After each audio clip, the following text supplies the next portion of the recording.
começar e recomeçar. Esse é um sonho humano, um sonho presente em cada partícula da nossa existência, em cada minuto. Eu tenho certeza que você nunca terminou um dia sem que isso estivesse no seu pensamento, mesmo que ele não tenha a elaboração filosófica que o assunto exige. E quando eu digo de começar e recomeçar e afirmo que ele é um sonho humano, é porque ele está diretamente relacionado com a nossa imperfeição. Eu e você nunca conseguimos viver um dia perfeito, um dia onde tudo o que aconteceu foi exatamente do jeito que tinha que ter acontecido. Ou mesmo assim, a gente pode dizer que mesmo aqueles dias que a gente pensou que tudo o que aconteceu foi do jeito que a gente quis que acontecesse, vai passar um tempo e nós vamos perceber que a nossa perspectiva das coisas era falha e não percebemos os erros que a nossa expectativa trouxe para aquele dia. É verdade, para qualquer pessoa que já viveu um pouquinho, o suficiente para conhecer o drama que é a vida humana e as nossas falhas na vida humana, nós começamos a sonhar em fazer de novo, começar de novo. Quantas pessoas param e falam conosco depois de uma vida como educadores, pais e mães e falam assim, se eu tivesse um filho agora, eu faria tudo diferente. Quantos de nós não pensamos no emprego, na carreira acadêmica que construiu, profissional, e gostaria de voltar em um ponto do currículo para refazer determinadas frases ou ter menos coisas para esconder? A verdade é que a caixa preta de todo mundo, aquilo que nos constitui, o relatório da viagem, é cheio de desejos por recomeços. Portanto, quando a gente fala de batismo, nós estamos falando muito mais do que um rito religioso. Nós estamos falando de um sonho, o sonho de recomeçar.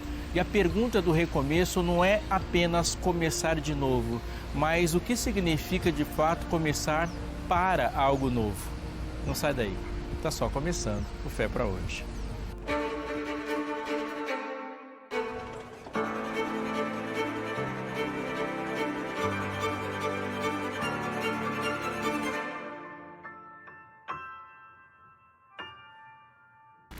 Já parou para pensar em que momento a sua educação começou? Há sábios que dizem que a sua educação não começou no momento que você nasceu e nem mesmo no momento em que você foi gestado. O seu processo de educação começou quando o processo de educação dos seus pais começaram ou ainda mais antes deles. A verdade é que educar é uma tarefa complexa porque nós não educamos somente alguém, nós educamos alguém para alguma coisa e essa coisa é sublime, portanto a definição do objetivo ela é a parte mais importante do projeto. Essas e outras coisas você aprende nesse manual de estudos que a Novo Tempo preparou para você, sobre pais preparados, filhos bem-sucedidos, filhos que cumprem um papel que nem eu e nem você pensou para eles, mas o que Deus pensou para eles. A tarefa de educar é uma tarefa sublime e de alta complexidade. E neste momento você tem o privilégio de receber na sua casa esse manual de estudos, repito e afirmo com insistência, de forma gratuita. Liga pra gente, fala com a gente, preencha seu cadastro no atendimento da Escola Bíblica e espere esse material chegar na sua casa. Vai levar alguns dias e ele vai chegar até você para o benefício da sua família, dos seus filhos e dos seus netos também, porque o processo de educação é um processo contínuo. Não abra mão desse grande benefício, liga pra gente.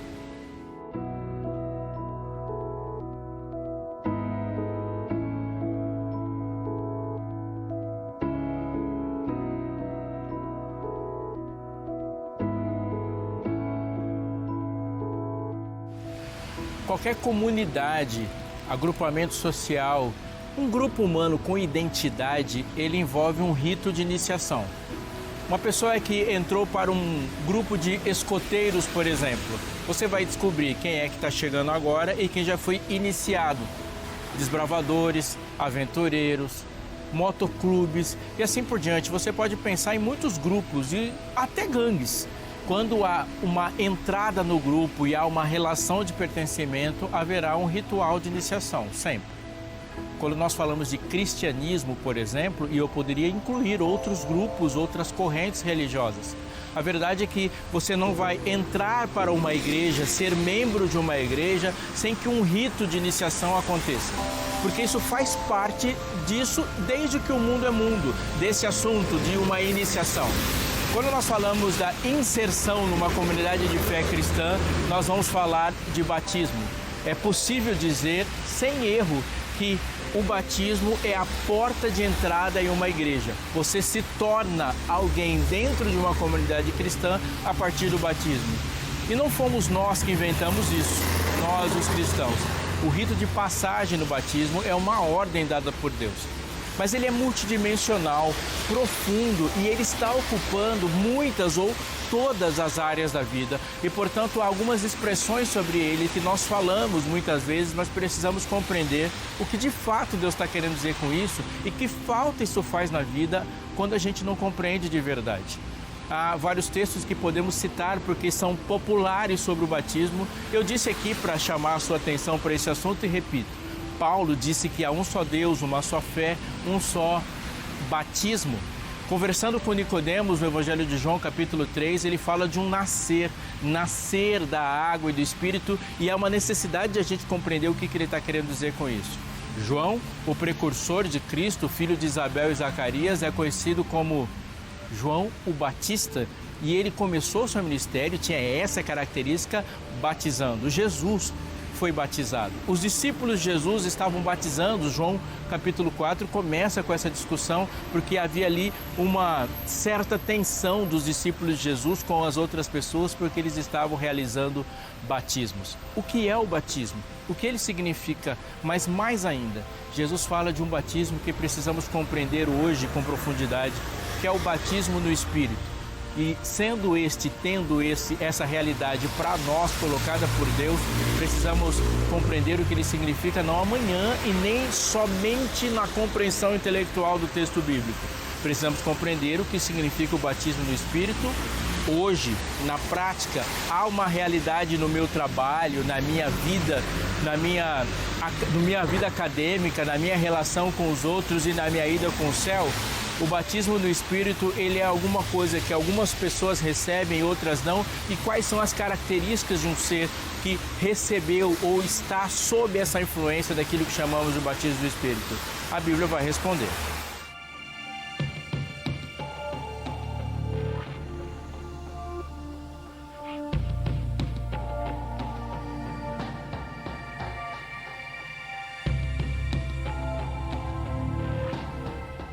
Quando falamos de batismo, duas informações são importantes.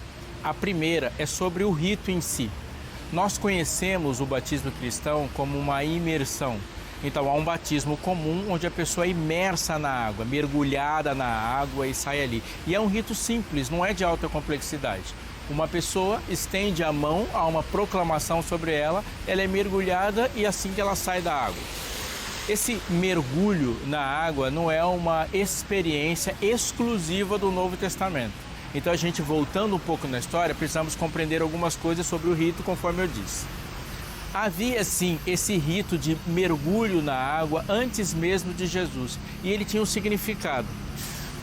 O povo de Deus, ele lidou muito com questões de pureza e impureza, a pureza ritual e a impureza ritual. Havia muitas coisas que são chamadas de impureza. Por exemplo, há uma impureza de ordem sanitária. Uma pessoa com uma doença infecciosa, uma doença de pele, uma pessoa que passou por fluidos corporais, os fenômenos típicos da vida, como uma menstruação, por exemplo. Uma pessoa que teve contato com algo infeccioso, ela está cerimonialmente impura e havia regras de isolamento por uma questão óbvia. Se não houvesse regras de isolamento, havia uma pandemia atrás da outra entre o povo, portanto, pessoas assim ficavam isolados, como leprosos e assim por diante, uma pessoa com hemorragia ou outra doença. Havia mais impurezas, por exemplo, uma pessoa que tocou em algo impuro, condenável e que deflagrava uma ruptura com a separação própria do povo. Explico melhor. Deus separou partes da natureza que eram sinais de que, ao tocar naquelas coisas, o povo perdia sua singularidade e não estaria respeitando o papel de Deus e a posição de Deus como Senhor soberano absoluto sobre a natureza. Por exemplo, há alimentos impuros, como o porco, por exemplo, ou uma ave impura, como uma árvore carnívora, um urubu, uma águia, o quebrantoso. tocar nesse tipo de animal tornava a pessoa cerimonialmente impura e ela precisava de um rito de purificação. Agora, associe essas informações para uma outra. Israel havia um aspecto de exclusividade no sentido que ele era separado de outros povos. Mas esse aspecto de exclusividade, ele era rompido quando ele era separado dos outros povos para agir nos outros povos, trazendo-os para o convívio do Senhor. Portanto, é comum que na relação de Israel com os outros povos, havia uma pessoa que vinha para Israel e para se tornar um israelita, ele tem que passar pela circuncisão, da qual vou falar daqui a pouquinho. Mas ele, ao se ser circuncidado, isso não significa que há um apagamento imediato de alguma relação que ele teve na sua vida anterior que o tornou cerimonialmente impuro. Portanto, uma pessoa que nasceu de uma família hebreia, ele era circuncidado e naquele momento ele é parte integrante do povo. Mas se ele está vindo de um outro povo, mesmo adulto, ele vai ser circuncidado e batizado, porque há necessidade dele se tornar cerimonialmente purificado da vida que ele viveu.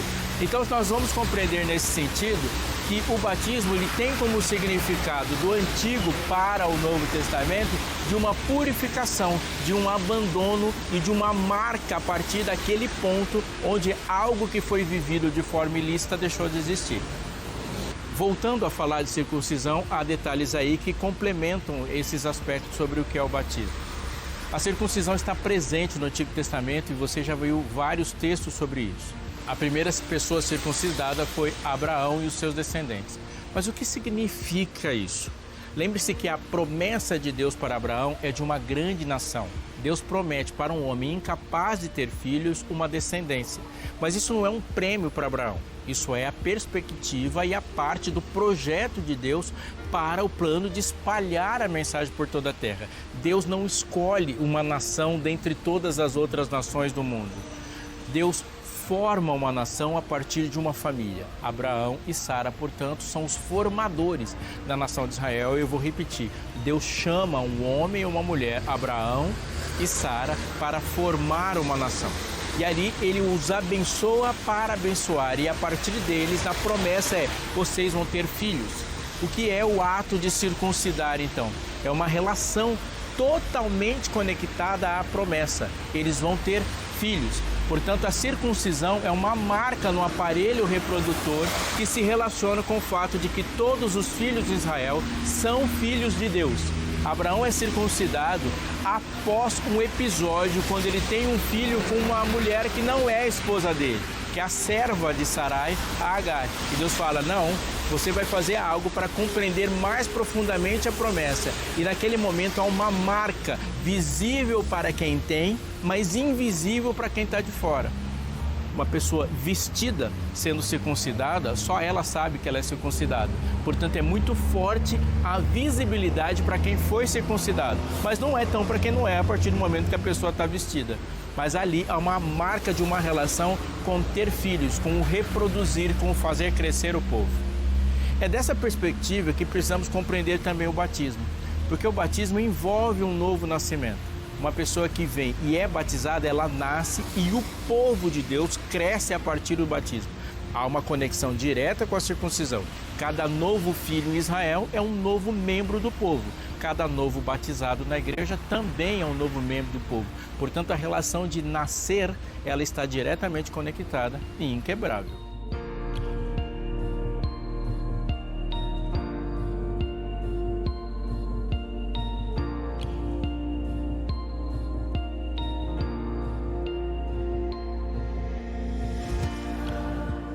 Primeira Coríntios capítulo 10 começa assim: Ora, irmãos, não quero que vocês ignorem que os nossos pais estiveram todos sob a nuvem, e todos passaram pelo mar, e todos em Moisés foram batizados, tanto na nuvem como no mar.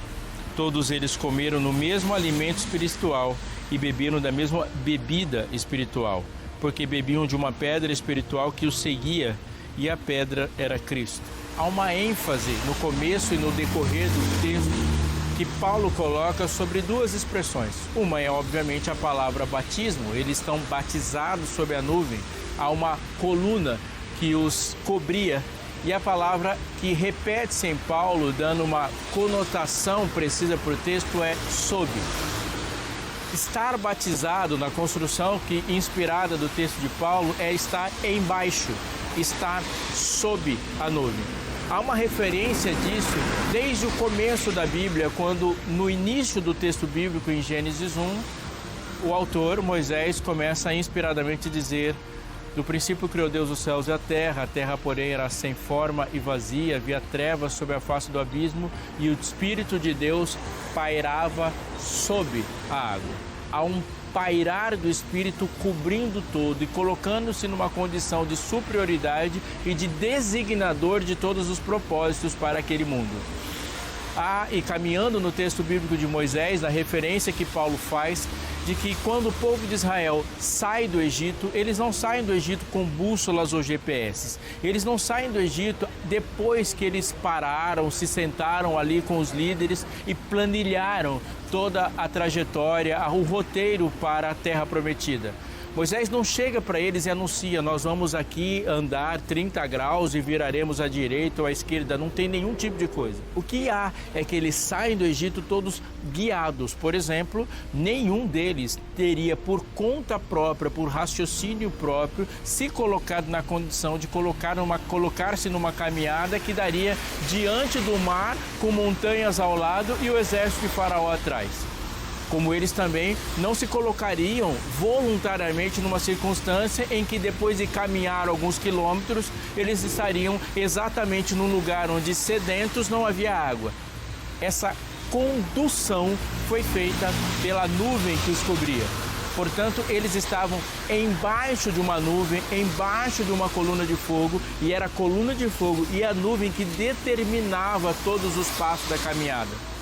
Aqui Paulo fala em Coríntios que eles estavam todos batizados na nuvem, como eles foram batizados no Mar Vermelho. Ele está dizendo, primeiro, estar batizado ali significa estar abaixo de um condutor, abaixo de um designador, aquele que na sua superioridade determina os propósitos e o objetivo da caminhada. Falando sobre isso, ele vai dizer também que o estar batizado na nuvem, estar batizado pela coluna de fogo, significa que todos os passos da caminhada estão sob a direção disso. Portanto, a ênfase estar batizado e a palavra bapto significa literalmente estar embaixo de alguma coisa. Bapto, estar sob alguém que conduz. E a gente vai ver isso de uma forma muito prática no batismo de Jesus.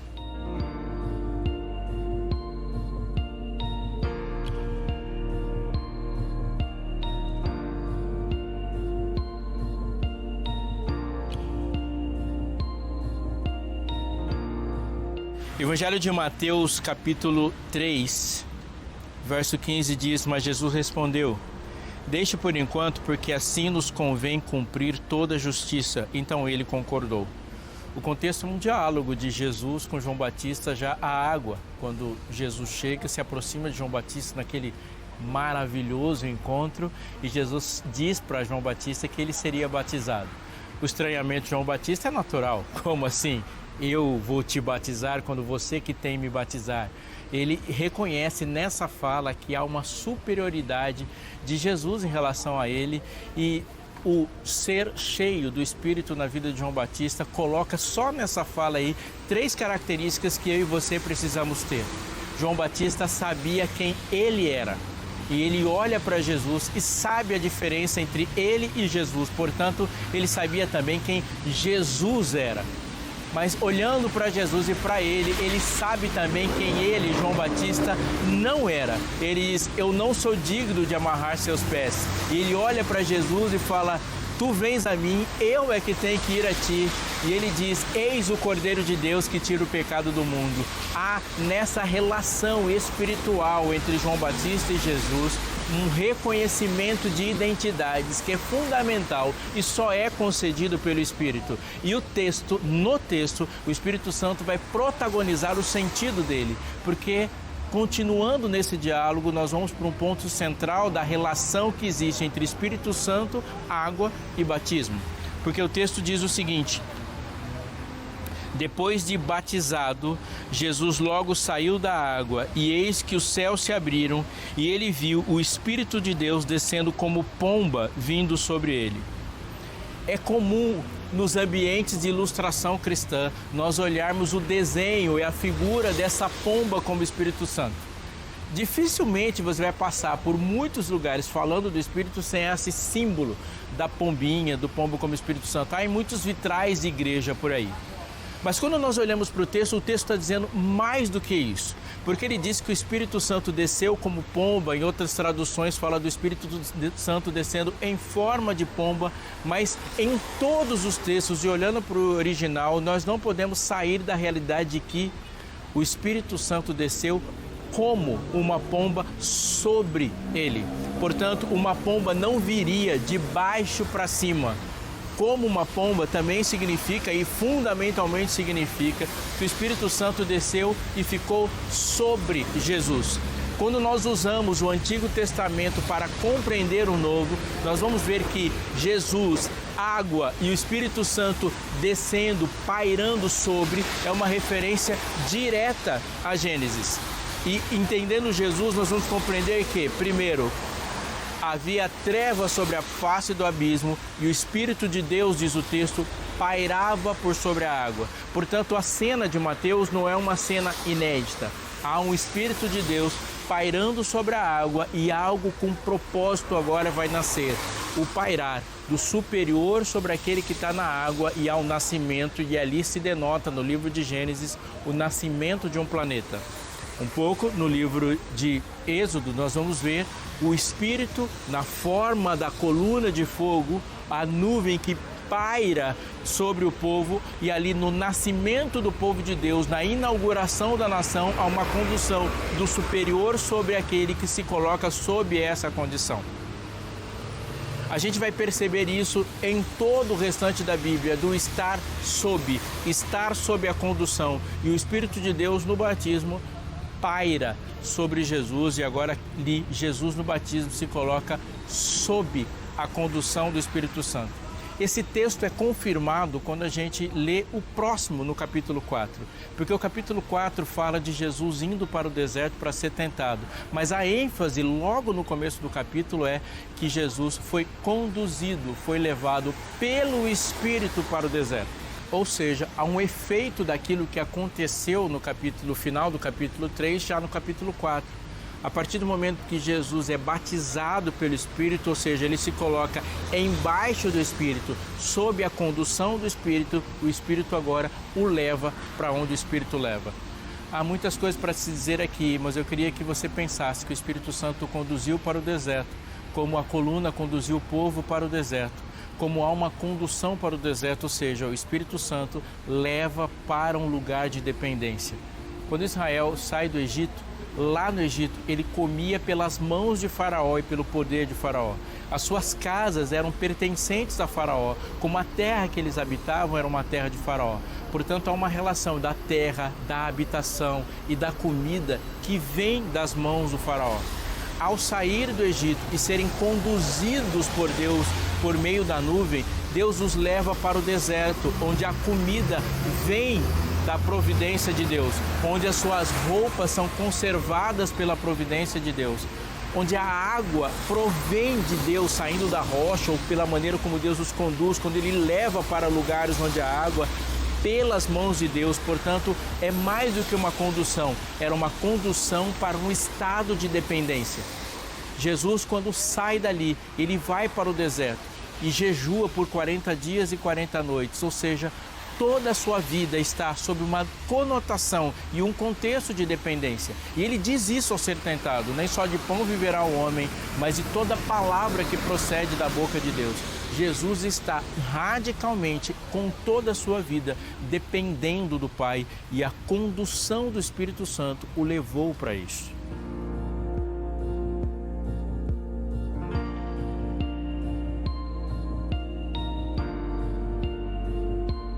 No livro de Colossenses, capítulo 2, verso 12, Paulo tem uma informação trazida pelo Espírito Santo sobre o batismo que fecha uma compreensão muito importante para a gente sobre isso.